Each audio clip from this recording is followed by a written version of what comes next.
Shalom. First, I want to give all praise, honor, and glory to Yahweh, Bahashem, Yahweh Shai, Bahashem, Kadash.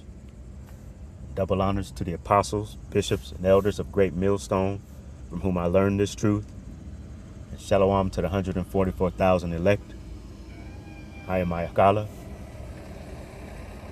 And I wanted to bring this lesson out concerning vows and concerning making vows, or vowing a vow to the Lord. And I'm not sure what I'm going to call this yet, but first I want to do is take a look at what the definition of making what a vow is. I'm going to go over to Genesis chapter 28 and verse 20. It says, "And Jacob vowed a vow, saying, If the Most High will be with me and will keep me in this way that I go, and will give me bread to eat and raiment to put on, so that I came again to my father's house in peace, then shall the Lord Yahweh be my power."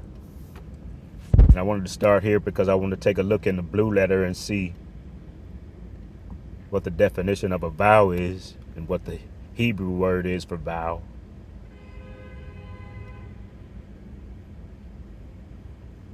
And it is H5088, and I'll give you a pronunciation of it. Strong's H 5088. Neder, Neder, and second entry, Neder, Neder. And it says, I'm going to go to Strong's definitions. It says a promise to the Most High. Also concretely, a thing promised. I even want to take a look at the root of the word. Give you a pronunciation of that as well. Strong's H 5087. Nader, Nader. And it says a vow, to make a vow, or to vow a vow. It says a primitive root, to promise, to do or give something to the Most High.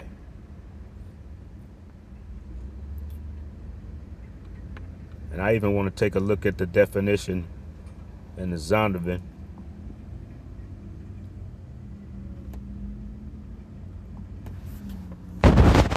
Compact Bible Dictionary.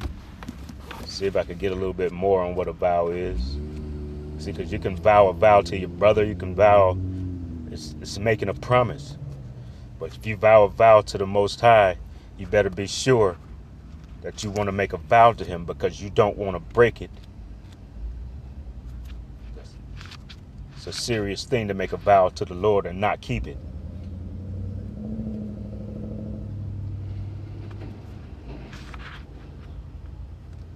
Let's see.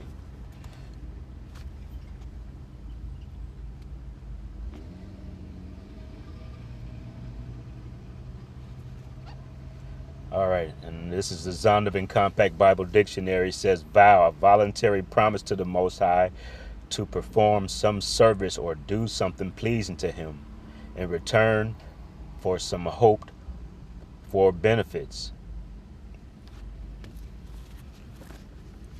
So it's almost like you're making a promise and you're asking the Most High for something.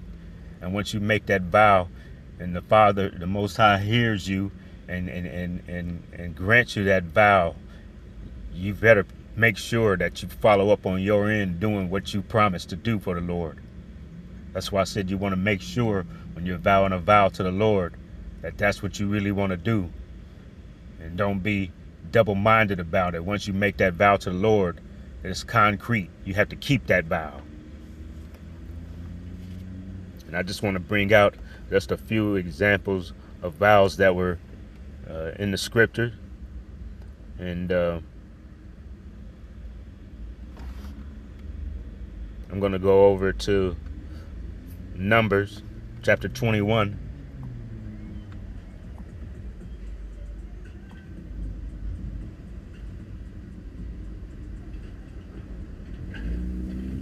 And I'm going to start at verse 1. Just going to read a couple paragraphs, a couple verses here. This is Numbers 21:1. It says, "And when King Arad the Canaanite, which dwelt in the south, heard tell that Israel came by the way of the spies, then he fought against Israel and took some of them prisoners. And Israel vowed a vow unto the Most High and to the Lord Yahweh, and said, If thou wilt indeed deliver this people into my hand, then I will utterly destroy their cities. And the Lord Yahweh hearkened to the voice of Israel, and delivered up the Canaanites, and they utterly destroyed them in their cities, and he called the name of the place Hormah." So this is a vow by the Israelites. They wanted to be able to destroy their enemies in this instance, and they vowed a vow to the Most High.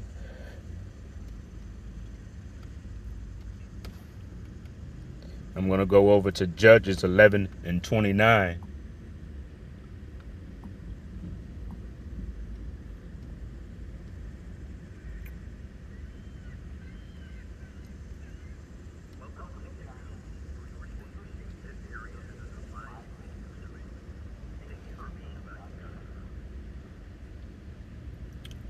Now, this is also a vow that's being vowed to the Lord by Jephthah. It says, "Then the Spirit of the Lord Yahweh came upon Jephthah, and he passed over Gilead and Manasseh, and passed over Mizpah of Gilead, and from Mizpah to Gilead he passed over unto the children of Ammon. And Jephthah vowed a vow unto the Lord Yahweh, and said, If thou shalt without fail deliver the children of Ammon into my hands, then it shall be that whatsoever cometh forth of the doors of my house to meet me, when I return in peace from the children of Ammon, shall surely be the Lord's, and I will offer it up for a burnt offering." So this is a serious vow that he's vowing. He's saying that Jephthah is saying that if the Most High would deliver over the Ammonites into his hand and the victory over them, that once he returns home, the first person that passed through his door, he will offer as a sacrifice unto the Lord for the promise being fulfilled by the Most High unto him. So Jephthah passed over unto the children of Ammon to fight against them, and the Lord Yahweh delivered them into his hands. And he smote them from Aroer even till thou came to Minnith, even 20 cities, and unto the plain of the vineyards with a very great slaughter. Thus the children of Ammon were subdued before the children of Israel. And Jephthah came to Mizpah unto his house, and behold, his daughter came out to meet him with timbrels and with dances. And she was his only child. Beside her he had neither son nor daughter. And it came to pass, when he saw her, that he rent his clothes, and said, Alas, my daughter, thou hast brought me very low, and thou art one of them that troubled me. For I have opened my mouth unto the Lord Yahweh, and I cannot go back." So Jephthah knew once that he vowed this vow to the Lord, because he had vowed this vow to the Lord, and the Lord had delivered and given that promise, that it was a contract that he had made with the Most High. He couldn't go back on his word. So he had to go through what he had to go through, which is the reason why once he saw his daughter passed through the door, that he rent his clothes. I just want to take a look and see what rent his clothes means.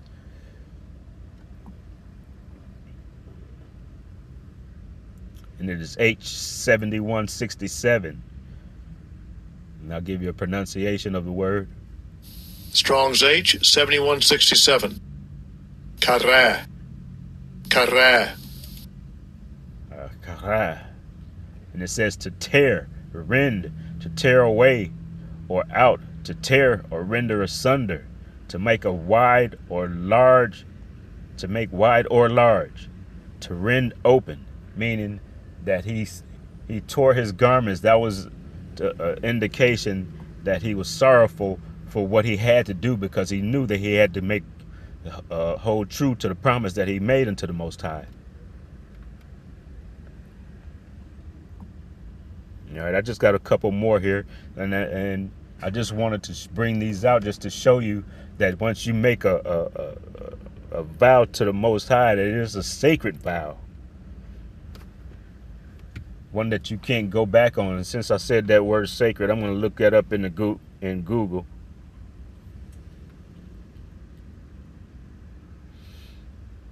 Get a definition of sacred.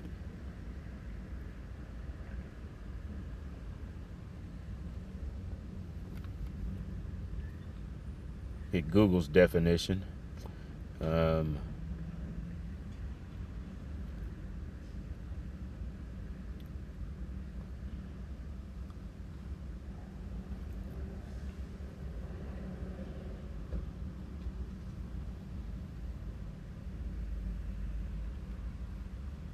And it says, this is according to Google, sacred means connected with the Most High or dedicated to a religious purpose and so deserving veneration.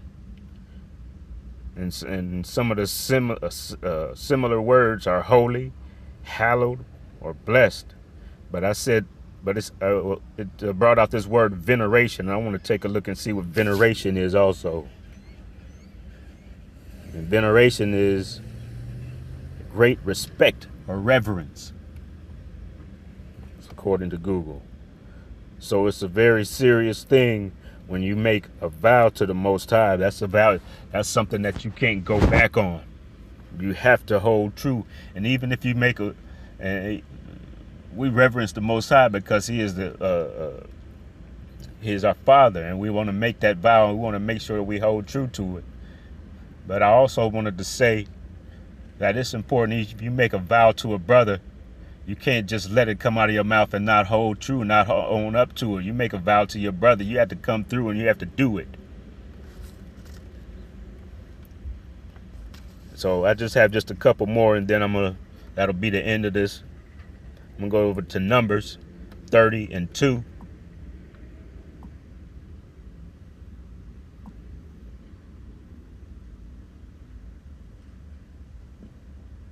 And you can see the heading under here. I'm going to start at verse 1. It says the law of vows. And this is Numbers 30 and verse 1. It says, and Moses spake unto the heads of the tribes concerning the children of Israel, saying, this is the thing which the Lord Yahweh hath commanded. If a man vow a vow unto the Most High, or swear an oath to bind his soul with a bond, he shall not break his word. He shall do according to all that proceedeth out of his mouth. I'm going to read it in the NLT. It says, then Moses summoned the leaders of the tribes of Israel and told them, this is what the Lord has commanded. A man who makes a vow to the Lord Yahweh or makes a pledge under oath must never break it. He must do exactly what he said he would do. So that's part of the law there. And you can see, you make a vow to the Lord, you make a vow to Yahweh, you better come through with it. And you better hold up your end of it. I'm going to go over to Deuteronomy chapter 23.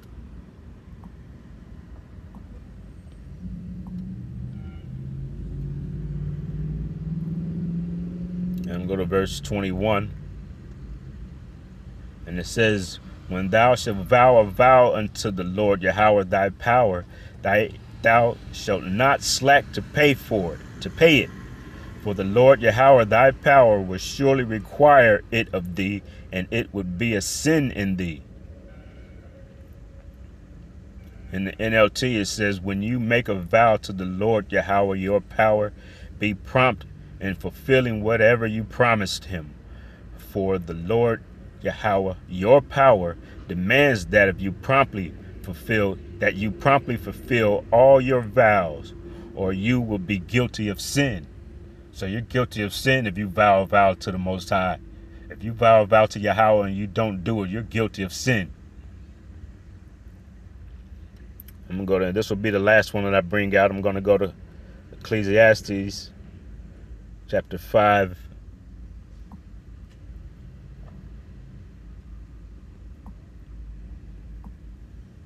I'm going to go down to verse 4. It says, when you vowest a vow unto the Most High, defer not to pay it, for he hath no pleasure in fools. Pay that which thou hast vowed. So you see in the seriousness of making a vow unto the Most High. You vow a vow unto him, you better make sure that's what you want to do. Because once you open your mouth and you vow, and you make that vow to the Most High, you better be able to deliver on it.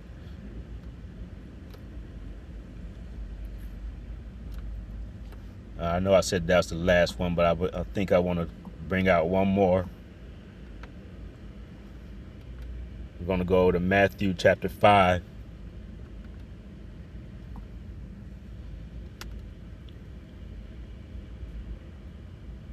And I'm going to go down to 33. And this is in the red letter, so this is Yahweh Shai speaking. It says, but I say unto you that whosoever... See, is that really where I want to be? Shalaki, I'm going to start at verse 33, Matthew chapter 5 and verse 33. It says, again, ye have heard that it hath been said by them of old time, thou shalt not forswear thyself, but shalt perform unto the Lord thine oaths. But I say unto you, swear not at all, neither by heaven, for it is the Most High's throne, nor by the earth, for it is his footstool, neither by Jerusalem, for it is the city of the great King. Neither shalt thou swear by thy head, because thou canst not make one hair white or black. But let your communication be yea, yea, nay, nay, for whatsoever is more than these cometh of evil. I want to read that in the NLT. It says, verse 33, you have also heard that our ancestors were told, you must not break your vows. You must carry out the vows you make to the Lord Yahweh. But I say, do not make any vows. Do not say by heaven, because heaven is the Most High's throne. And do not say by the earth, because the earth is his footstool. And do not say by Jerusalem, for Jerusalem is the city of the great King. Do not even say by my head, for you can't turn one hair white or black. Just say a simple yes, I will, or no, I won't. Anything beyond this is from the evil one. So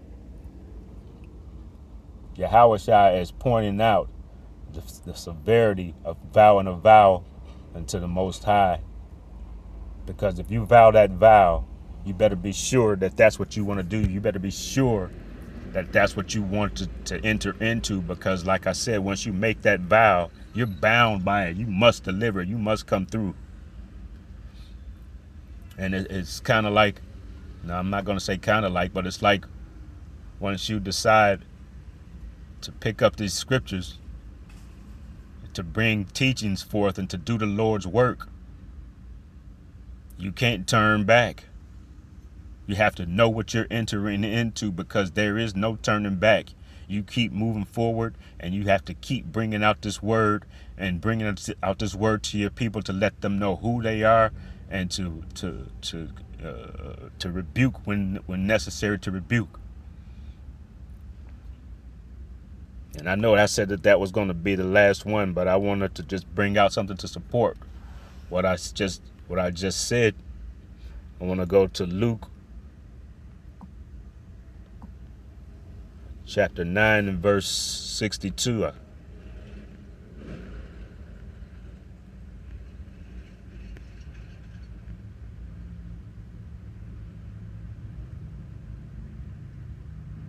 And it reads, and Yahweh Shai said unto him, and this is Yahweh Shai speaking because it's in the red letter. It says, no man having put his hand to the plow and looking back is fit for the kingdom of the Most High.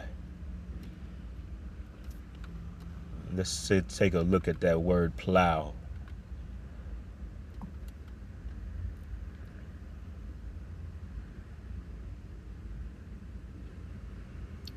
It is G723. And I'll bring the word pronunciation out. Strong's G 723. Aratran. Aratran. And it just simply says a plow, a tool. All right. And when the Lord is making reference to the tool, that tool being this scripture, this truth, this word. Once you begin doing the work of the Lord and working for the Lord, you cannot turn back. Once you put your hand on that plow, once you put your hand and you begin to learn his word, learn this tool, use this tool, and bringing it forth to his people, you cannot turn back. That's why you have to be sure that this is what you want to enter into once you begin to bring this word out, once you begin to teach this word. But I'm going to leave it there, and I pray that this has been edifying to the listener. I want to give all praise, honor, and glory to Yahweh, Bahashem, Yahweh Shai, Bahashem, Rakah HaKadosh. Shalom.